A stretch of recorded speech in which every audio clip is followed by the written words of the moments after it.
Hola, soy Gemma Gutiérrez, diseñadora de productos digitales y fundadora de la escuela online y comunidad de píldorasux.com. Si deseas aprender diseño de experiencia de usuario con un enfoque humanista, este es tu lugar. Vamos a comenzar. Hola, estamos hoy con Lía y Fabio de Bow Studio y Lorena, responsable de marketing de Bizum. ¿Qué tal? ¿Cómo estáis? Hola, ¿qué tal? Hola, ¿qué tal? Hola, buenos Encantado. días. Con Bueno, ganas de hablar, Gemma, así que te escuchamos. muy bien. Este es el primer episodio que hago con 3 personas, creo. Qué bueno, qué bien, qué bien. A ver qué tal sale, ¿no? Pero qué bueno. Seremos Sí. ordenadas. Muy bien. Lo Bueno, intentaremos. pues el contexto de lo que vamos a hablar hoy aquí es que vamos a hablar sobre un proyecto que ha hecho el equipo de Bow Studio, que es Lía y Fabio, en colaboración con Bizum, donde han conseguido rediseñar y mejorar la accesibilidad. Ese es el objetivo de este episodio y ya os lo diré también al final, pero tengo la suerte de que Fabio y Lía van a venir también a la escuela de Tribooks para hablar sobre este proyecto. Entonces, vamos a comenzar y me gustaría que nos contarais muy brevemente, Fabio y Lía, cuál es vuestro rol dentro de Bow Studio y cómo comenzó este proyecto. Sí, si quieres tirar adelante, Lía. Sí, bueno, yo soy cofundadora junto con Fabio del estudio y bueno, también soy diseñadora de producto. Nosotros estamos muy implicados también en los proyectos que vamos sacando dentro de la agencia. Y bueno, surgió un poco porque bueno, la relación con Bizum viene de hace mucho tiempo y ya rediseñamos la página web pues allá por el año, creo que fue 2017, y ahora pues hemos vuelto a rediseñarla. Sí, no, ha venido, o sea, básicamente vino Lorena, que tenemos la oportunidad de tenerla aquí también en el episodio, y nos planteó todo. Yo creo que ahí puedes dar un poquito más de contexto tú, ¿no, Lorena? Pero un objetivo nuevo que tenían dentro de la compañía, que eso también se agradece porque generalmente dentro de las compañías no es algo a lo que todavía se le dé la importancia que creo que debería tener. Y el reto venía un poco con el tema de la accesibilidad y la sostenibilidad incluida en otros aspectos de diseño que había que darle importancia a este producto digital, ¿no? Entonces, pues bueno, ahí partía un poco el reto y lo que nos enfrentábamos en general. Y evidentemente fue un proyecto que nos apetecía a todos dentro del equipo, entonces pues, cada uno fue metiendo un poco su parte o la píldora que podía dentro de cada vertical del proyecto, que había varias. Bueno, Muy yo bien. soy Lorena, soy la responsable de marketing, comunicación y sostenibilidad de Bizum. En Bizum siempre lo digo, tenemos una amalgama de títulos, pero porque somos poquitos, entonces vamos acumulando títulos. Pero bueno, en este caso sí es relevante porque, bueno, aparte de ya tener una relación con Lía y con Fabio, porque ya hicimos el primer rediseño de la web, con ellos y de la parte más de marketing, ¿no? Porque es Bizum, podemos extendernos un poco más, entiendo que lo conoce la mayor parte de los oyentes, pero bueno, Bizum es un servicio que en realidad ofrecen las entidades bancarias en sus canales y el único canal que tenemos de comunicación directa, por así decirlo, además de pues otros como pueden ser las redes sociales, es la página web, por lo que para nosotros es muy relevante y bueno, cuando asumí este rol de sostenibilidad, se planteó también la función que tenía la web a la hora de incluir a todos, porque el propósito de Bizum es ayudar a digitalizar a la sociedad de una forma sencilla y fácil, y creíamos que esa web que tenía mucha información tenía que acompañar a ese propósito, ¿no? Y hacerla más accesible y más sostenible. Me alegro muchísimo que Bizum tenga eso como objetivo. De hecho, es verdad que lo que es hacer un Bizum, que a día de hoy todo el mundo lo conoce en España, es mandar dinero a través del móvil, simplemente lo tienes en tu banco y dices, pues tanto dinero a este número de móvil. Y es algo que yo creo que prácticamente todo el mundo ya conoce en España, porque en otros países no estáis, ¿verdad? No, siempre hacemos la broma, estamos en España y en Andorra. Son los dos países. Tenemos un proyecto ahora de interoperabilidad para para poder mandar Bizums, esperamos que en este primer semestre a Portugal e Italia con las soluciones locales. Y bueno, y esperamos que este año Bizum salga más allá de Andorra y de España, pero bueno, sí, estamos centrados. Somos una solución española que no mucha gente lo conoce con este nombre que tenemos, pero somos una solución, un proyecto colaborativo de la banca española y bueno, ya con sus añitos, 8 hemos cumplido este año y creciendo.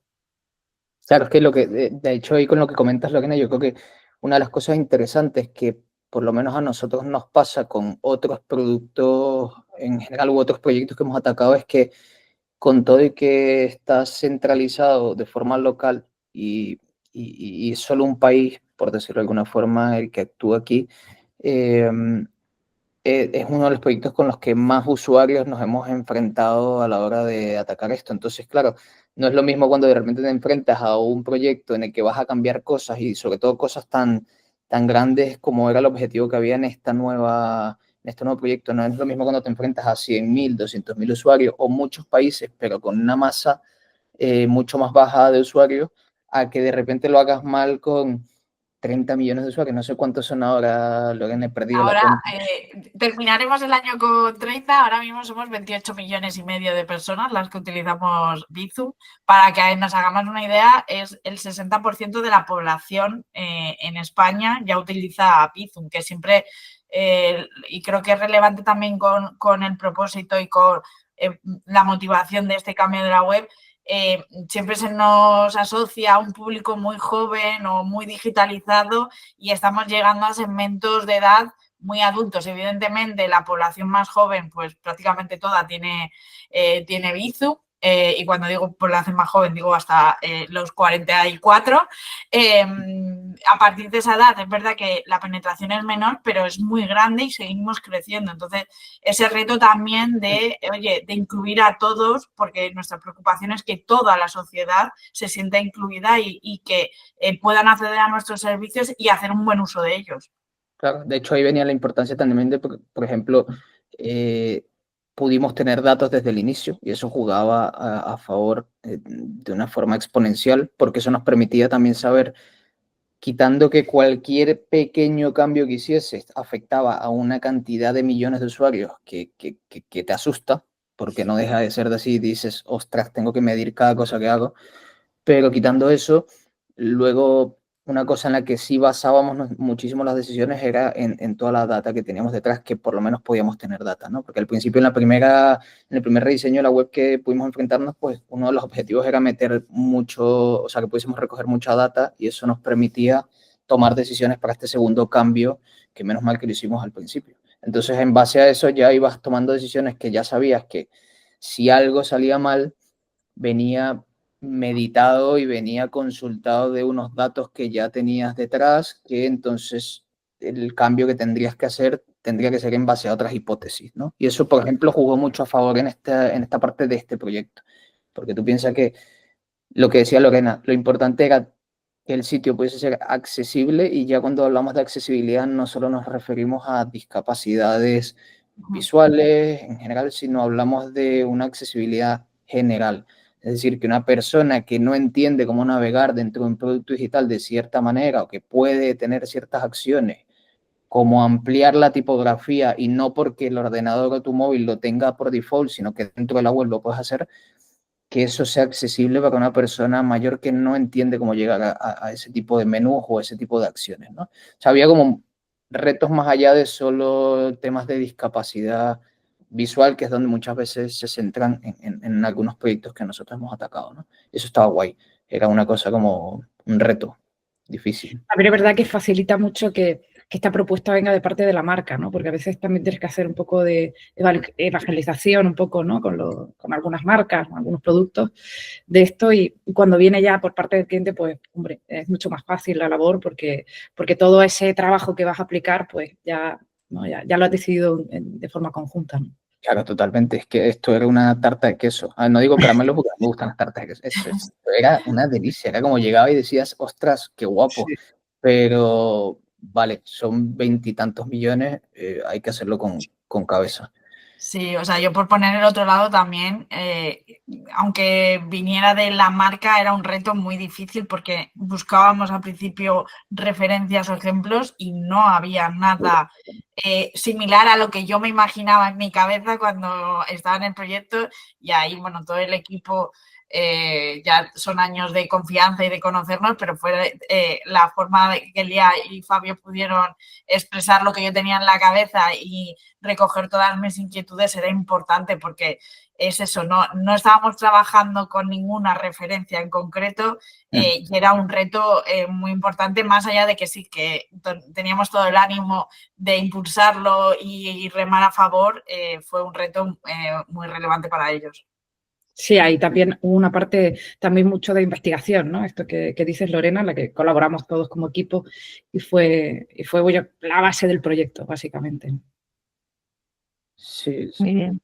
Y aquí, ¿cuáles fueron? Porque habéis contado un poco la parte buena, ¿no? De tener todos esos datos, de que además tengáis una empresa que precisamente os iba pidiendo, ¿no? Esa accesibilidad, que a veces parece que hay que lucharlo, ¿no? Para conseguir introducirla. ¿Cuáles fueron los retos que encontrasteis a lo largo Mira, del proceso? yo creo que de lo que comentas, Emma, hay uno que está bastante claro, ¿no? Luego hay otros que quedan como un poco difusos, que ibas recogiendo por el camino, porque realmente no los conoces todos al inicio. O sea, tú tienes ese reto global, por llamarlo de alguna forma, cuando nosotros nos enfrentamos, y luego hay como subtareas o subretos dentro de ese reto global, ¿no? Que decía Lorena. Por ejemplo, uno de ellos que nos conseguimos por el camino era cómo representabas una forma de acceder a ese menú y dónde tiene la importancia de esa ubicación del menú. Parecen tonterías, pero actualmente, por ejemplo, viene muy representado gráficamente por el icono que vemos muchas veces en varias plataformas. Nosotros tomamos la decisión por varias pruebas y testing que no iba a ser por iconografía, que iba a ser por texto, con todo y que nos enfrentamos a otras discapacidades en ese aspecto a nivel de lectura, ¿no? Y hay otros retos que todavía tenemos. Quiero matizar que nos quedan muchas cosas por mejorar para llegar a tener un proyecto perfecto, por decirlo de alguna forma, Sí, sí, aunque no lo llegues a totalmente. tener. Pero sí es verdad que nosotros intentamos priorizar oye, dentro de estos datos que tenemos, cómo abarcamos cuáles son los temas accesibles que podemos atacar paso por paso. Y, por ejemplo, eso que te decía de esa ubicación del menú, ¿no? Donde buscamos la importancia de esa ubicación. Cuando hagamos testing vamos probando esas ubicaciones. No era ni en la esquina inferior derecha, ni de izquierda. Hablo tonterías como posiciones de esas.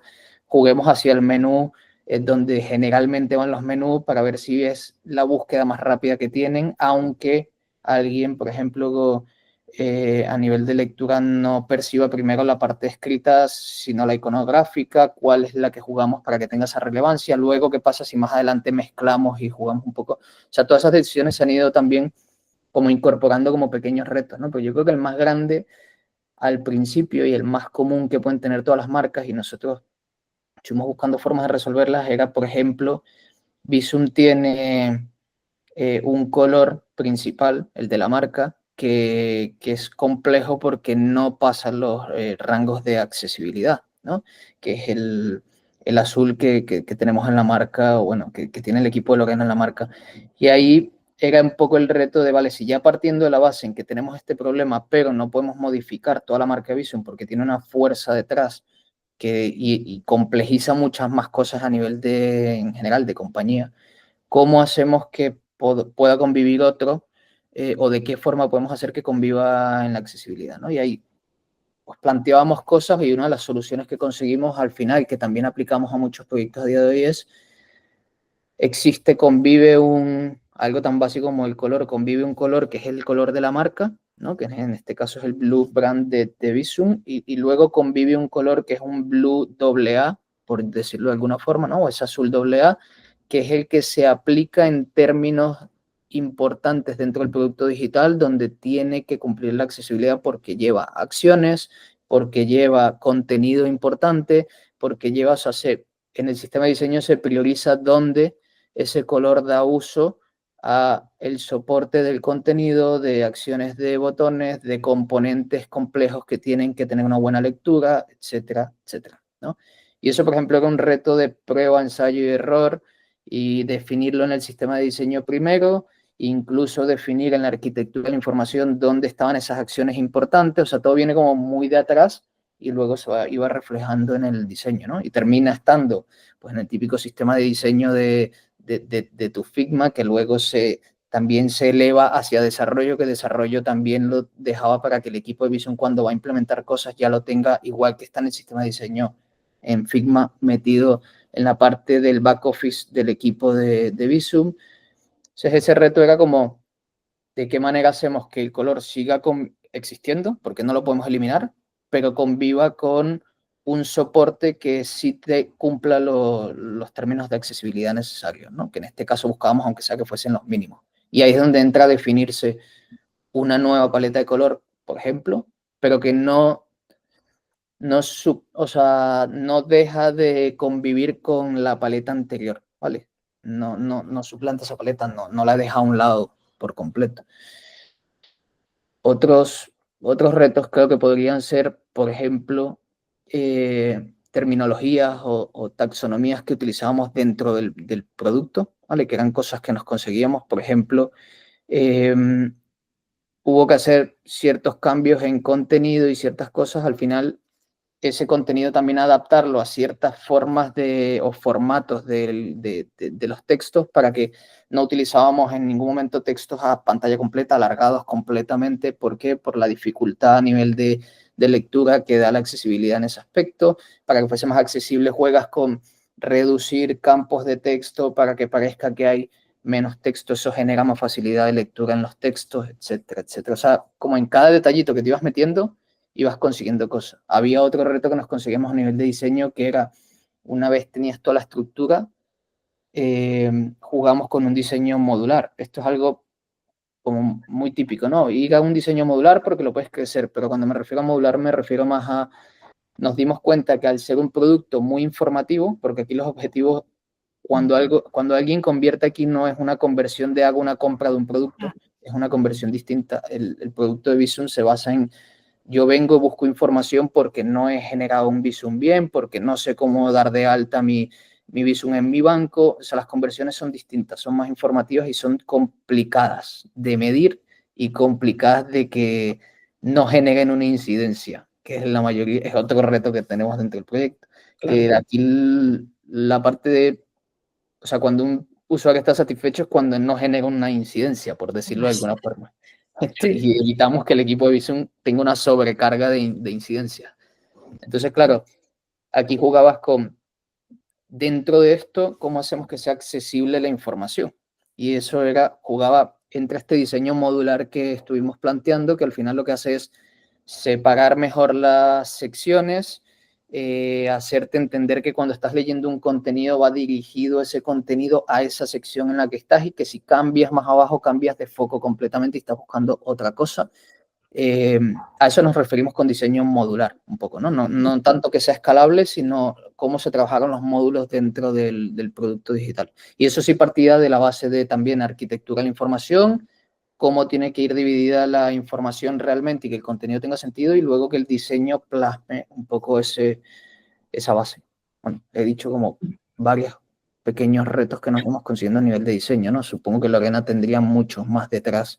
No, pero yo creo que has resumido bastante, sobre todo por recuperar el tema del color. Para nosotros era una preocupación desde el principio, no podíamos tocar el color porque, bueno, por hacer mucho resumen, básicamente es un color que se eligió porque no estaba asociada a ninguna entidad bancaria. Las entidades bancarias, si os ponéis a mirarlas, cubren todos los espectros de color, y justo el nuestro fue elegido porque no se asociaba a ninguna en concreto, y así, bueno, pues todas lo podían acoger, y de ahí nuestra importancia de, oye, no podemos desprendernos de nuestro color, tenemos que seguir aquí anclados, pero conseguimos, yo era un temor que tenía cuando se lo trasladé, en plan de cómo conseguimos que se siga viendo la marca de Visum visualmente, pero a la vez sea accesible.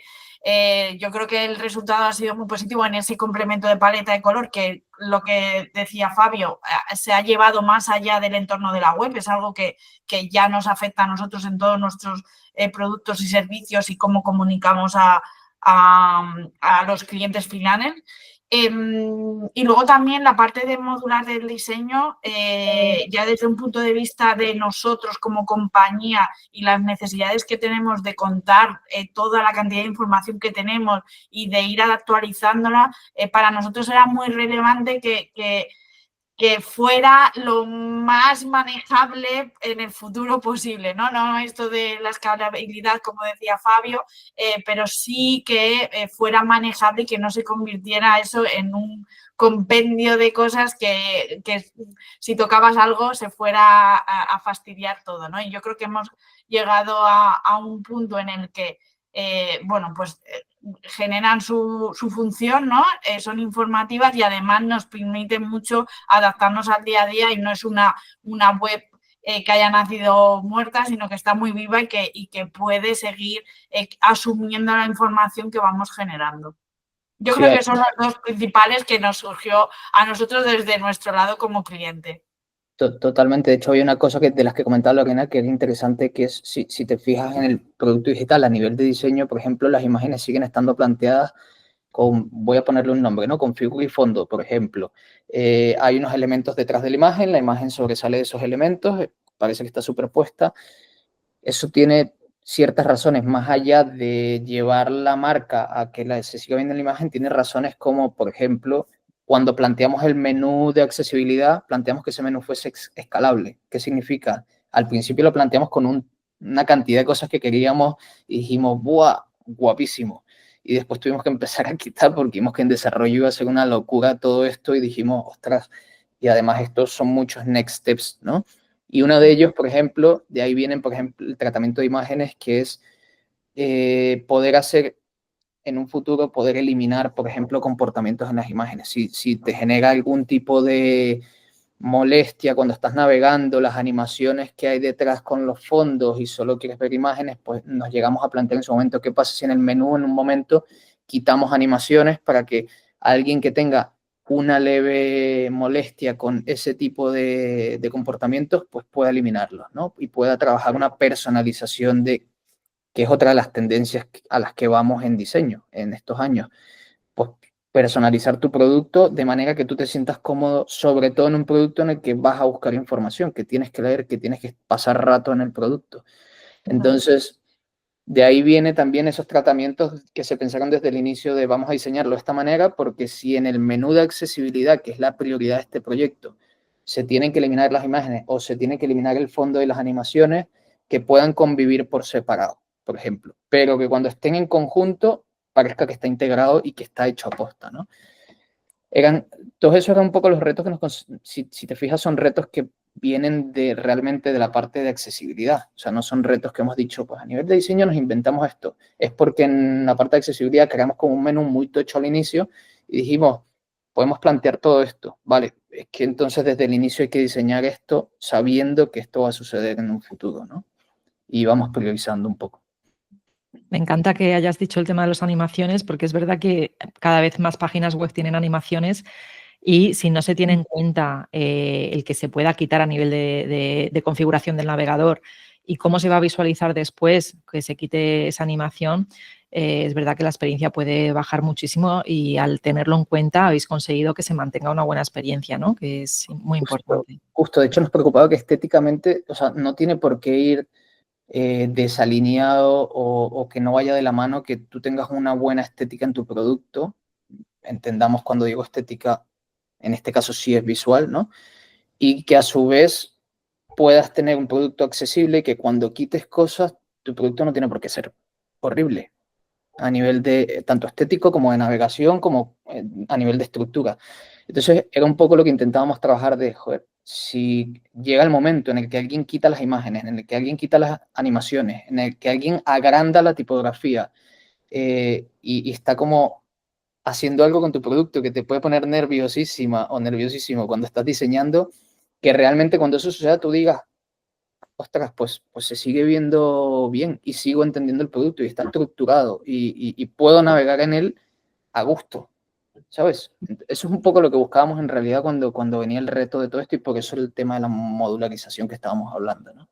Sí, al final es tener un diseño de mínimos y un diseño de máximos, ¿no? Y tener todo ese espectro medido, ¿no? De diseño. Muy bien. Y aquí, Sí, no te voy porque a negar que el Figma era o sea, cuando estábamos en la fase de divagar todo lo que nos enfrentamos, era un desastre. Quien te diga que lo estructura desde el inicio, vamos, yo no me lo creo porque lo nuestro era por todos lados, pantallas, formas, no sé qué tal, hasta que luego empezamos a encajar todo y ya sí hubo que limpiar y decir, vale, vamos a Sí, sobre empezar. De todo hecho, a Lorena atar ni la toda la metimos en el primer parte, Figma para no volverla, No, no. para no Me hacer ahorrasteis demasiado. esa fase, os lo agradezco, la verdad. sí, pero atar toda la parte de investigación con el resultado del diseño y toda esa fase ¿no? de discovery, ¿no? Pues es muy difícil, ¿no? Al final y siempre hay, pues, hasta que limpias hay mucho lío, desde luego. muy bien. Me alegra que estéis hablando de esto. De hecho, en la masterclass, como vais a tener 1 hora, ahí vamos a poder ver mucho más este trabajo. Para quien nos esté escuchando, puede ir a ver los colores de Bizum a bizum.com o .es. De hecho, me hace gracia, Lorena, porque me recuerda un poco el color al de Píldoras UX y tuve el mismo problema de accesibilidad con la marca. Has pasado por el mismo sitio. He pasado el Sí, mismo sí, sitio con puede el color, suceder, ¿eh? con casi ese Lo mismo color. entenderás perfectamente, total, total. Es un color precioso, hay que decir, pero claro, tiene sus complejidades. Sí, sí, sí. Y aquí, Lía y Fabio, para quien no sepa qué es esto de, en cuanto a la arquitectura de la información, qué es esto de la taxonomía, ¿lo podríais explicar brevemente? Sí, nosotros, bueno, si me quieres interrumpir, Lía, adelante, pero nosotros en esa parte de la arquitectura lo que hacemos básicamente, o sea, voy a decirlo como de forma muy, muy básica, ¿no? Es como trabajamos con ciertos recuadros donde dentro va cada página, o sea, cada recuadro es una página y dentro de esa página va cada contenido que vamos a trabajar, incluyendo desde acciones o las cosas más relevantes que tiene que tener la página. No significa que ahí trabajamos el contenido, pero ¿qué nos ayuda a esto? Pues a estructurar todo el proceso de cómo va a estar la web, ¿no? Es decir, si trabajamos me lo voy a inventar, alguien viene a buscar qué es Bizum, pues si qué es Bizum va dentro de alguna página o es una sección concreta que tiene que tener su propia página y de dónde hereda información, qué contenido es el que tiene que tener a nivel de acciones principales, secundarias, etcétera. Y todo este mapa termina siendo como un mapa, como el que hacemos cuando estamos en el cole igual, y todo ese mapa lo que te permite es, luego cuando vas a ir a diseño, que todo tenga sentido cuando vas a diseñarlo, ¿no? Y que la navegación, de hecho, muchas veces pasa incluso que dentro del diseño nos damos cuenta que hay fallos. Nos ha pasado en el producto de Visum de decir, igual esto no tiene sentido, viene Lorena y nos dice, chicos, esto aquí lo hemos estado hablando y probablemente nos lo vamos a cargar, ¿vale? O lo vamos a dejar a futuro. Y lo que haces es volver a ese mapa mental que tenías, que es lo que nosotros le llamamos la parte de arquitectura, volver a toda esa arquitectura que tenías y empiezas a jugar con ciertos elementos que trabajamos de esconder, eliminar, dejar como next steps y eso te permite reestructurar todo sin hacerlo desde el diseño. Básicamente te permite tener un orden dentro de tu producto digital. Es lo mejor. Y la parte de taxonomía, cómo nombras cada cosa, cómo la trabajas luego en el contenido, que el contenido tenga una lectura fácil, todo eso te lo permite hacer este trabajo. Es un poco tedioso, lo sé, sobre todo a quien le gusta ir directamente a diseñar, pero ostras, a nosotros nos ahorra y nos salva muchísimo tiempo. Sí, es De muy hecho, con cómodo. Lorena ahí tenemos conversaciones, el archivo de Figma es una cantidad de comentarios en esa parte que no tienen nada que ver con lo visual, nada que ver con el diseño en la parte estético, nada, nada, nada, o sea, no tiene nada que ver. Es una locura esa parte. Claro, y aquí es un poco también pensando en la accesibilidad que no pensamos de un primer momento, ¿no? Que a lo mejor es, pues, oye, pues no los colores o ciertos puntos más recurrentes, sino, oye, las personas van a encontrar la información correcta y eso hasta que muchas veces no lo pintas, dices, no, es que no se entiende. Lo entiendo yo, que estoy aquí dentro todos los días y lo entendéis vosotros, pero no se entiende. Yo creo que ahí han hecho un gran trabajo, ¿no? Más desde la parte del diseño de cómo crear todo para que realmente sea, bueno, que tengas una arquitectura a la que poder recurrir cuando tienes que hacer una modificación o cualquier cambio, ¿no? Pero que también sirva para estructurar la información para que una persona que llega a la web por primera vez o que tiene que consultar algo, encuentre realmente la información que necesita. Yo creo que allí ese trabajo ha sido la base de todo. Luego, evidentemente, el diseño es precioso, te voy a decir yo, pero fuera de eso creo que es lo más importante, porque si no, son los mimbres sobre lo que se construye todo lo demás. De hecho, aprovecho por matizar una cosa y es, yo vuelvo otra vez a agradecer un montón a Lorena y a todo el equipo de Bizum, porque es que nosotros entramos en muchos proyectos donde generalmente te dicen, mira, si esta parte no se entiende, vamos a resolverlo con un formulario. Y pones un formulario y nos contactas. Pero tú imagínate que a 27 millones de usuarios les pones formularios, la cantidad de incidencias, si esto no lo haces bien, que le generas al equipo de Bizum. Lo que quiero decir con esto es súper importante, da igual cómo lo hagan, con quién lo hagan, como sea, hacer un trabajo de arquitectura para que la solución no sea poner un formulario, porque entonces estás fallando como producto digital. Si lo tuyo es, pues ya que lo resuelvan con una incidencia, porque la cantidad de energía que tiene que gastar tu equipo en responder cosas luego te hace ser menos eficiente, etcétera. Por eso yo creo que esa parte es clave. Y el equipo de Bizum, o sea, Lorena lo sabe de sobra cuando lo hicimos al principio, con lo cual en este segundo fue mucho más fácil. Nos metimos ahí, resolvimos una cantidad de dudas que si hubiésemos ido a diseño hubiese sido un desastre. Sí, es verdad que la arquitectura de la información es como una parte que los clientes la ven como más abstracta, ¿no? Muchas veces, ¿no? Y cuesta, ¿no? Hacerse con esa herramienta, ¿no? Pero es verdad que el equipo de Bizum la tienen bastante como asimilada, ¿no? Y ya trabajamos muy bien desde ahí y luego eso facilita muchísimo la tarea en los siguientes pasos. Eso es así.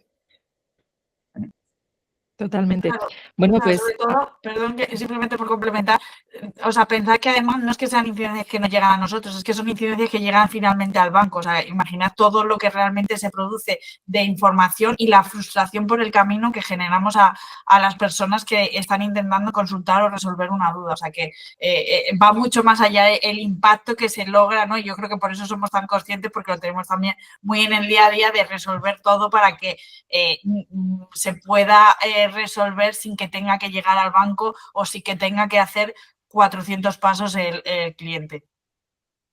totalmente de acuerdo. Bueno, pues vamos a parar aquí este episodio del podcast, porque ya hablaréis un poco más extendidamente en la masterclass que vais a dar en mi escuela Tribux. Pero ya por cerrar, porque además no hemos tocado el tema de sostenibilidad, pero está muy unido a la accesibilidad y eso también, si queréis, en la masterclass lo podemos tocar más. ¿Qué recomendaríais a otros equipos que están trabajando en proyectos similares al vuestro? En general, bueno, seguramente Lorena tenga su recomendación más dirigida a nivel cliente, por decirlo de alguna forma. Por nuestro lado, las cosas que nos hemos enfrentado generalmente, trabajar con un sitio sostenible para nosotros ha sido, o sea, un reto, pero sobre todo que a nivel problemática te enfrentas a tener que generalmente los hosting o los green hosting no son igual de amigables porque no se han trabajado desde hace mucho tiempo como otros hosting más normales, no son igual de amigables, entonces ahí te encuentras un reto de entrada cuando vas a pasar a la parte de programación, por llamarlo de alguna manera, ¿no? Esa fase. Y ahí el reto yo creo que es por lo menos tenerlo un poco mascado desde antes de el que vayas a trabajar, antes de meterte justo en el barro, pues localizar bien dónde vas a hacer cada una de las acciones que tienes que hacer ahí.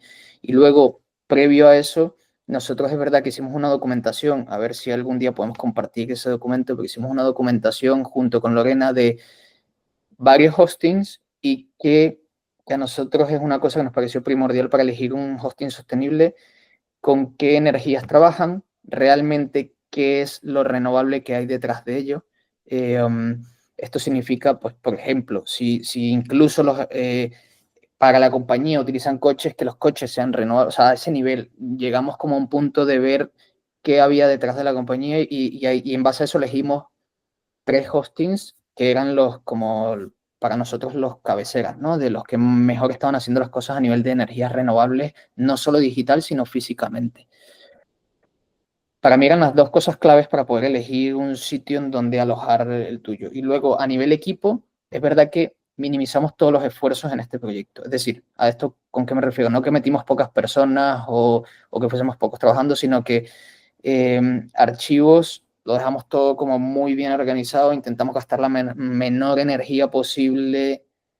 Sé que suena a tonterías, pero bueno, por ir un poco en pro al proyecto, que era lo que estábamos intentando sacar, no meter tantísimas herramientas como hemos hecho en otros proyectos, intentar aprender de ello y cómo hacer que el proceso fuese mucho más eficiente sin que hubiese tanta energía metida de por medio. O sea, hay ciertas cosillas, como por ejemplo imágenes también, las trabajamos para luego subirlas al producto súper reducidas, que de ahí viene otras de las decisiones de que se quitasen fondos, etcétera y tal. O sea, hay como muchas cosas medidas, con lo cual yo creo que ser un poco coherente con lo que vas a hacer con el proyecto. Incluso si es un proyecto que no puede ser tan sostenible como tú quieres que sea, ¿cuáles son las cosas dentro de las prioridades que sí puedes darles ese apoyo sostenible al proyecto, ¿no? Porque entiendo que hay proyectos que no pueden tener un peso como de página como el que hemos conseguido aquí. Pues probablemente tiene que pesar más y eso te va a penalizar en la sostenibilidad del proyecto. Pero ¿qué cosas sí puedes dentro de ese proyecto reducir para que no son procesos tuyos del diseño o procesos del equipo, herramientas, no sé, exportaciones que hagas para el proyecto, componentes que puedas reutilizar? Nosotros con este diseño modular reutilizamos una cantidad de componentes alucinante que nos permitían no tener que crear. Vale, muy bien. Pues vamos ahora a cerrar ya el episodio. Deciros que en Píldoras UX he hablado en 2 ocasiones sobre ecodiseño o temas de sostenibilidad. Por ejemplo, el episodio 155 con Daniela Peñaranda hablamos de qué es el ecodiseño digital. Todos estos temas que no vamos a tocar hoy aquí, puedes ir a escuchar ese episodio. O el de Alba Sueiro, que es experta en comunicación y sostenibilidad. Te puedes ir a Píldoras UX /128 y escuchar también ese episodio. Pues muchísimas gracias por vuestro tiempo, por todo vuestro conocimiento y nos vemos en el mes de abril pues en mi escuela de Tribooks. Muy bien, gracias a ti, Gemma. Gracias a ti, Gemma, por todo y por todo lo que estás haciendo con los podcasts. Mola un montón. Gracias a Bow Studio y a Bizum por haber venido a mi podcast a hablar sobre vuestro proyecto. Si después de escuchar esta píldora te quedaste con ganas de más, entra a mi escuela online de Tribooks. Un lugar donde UX designers de todo el mundo aprenden, evolucionan y hacen comunidad.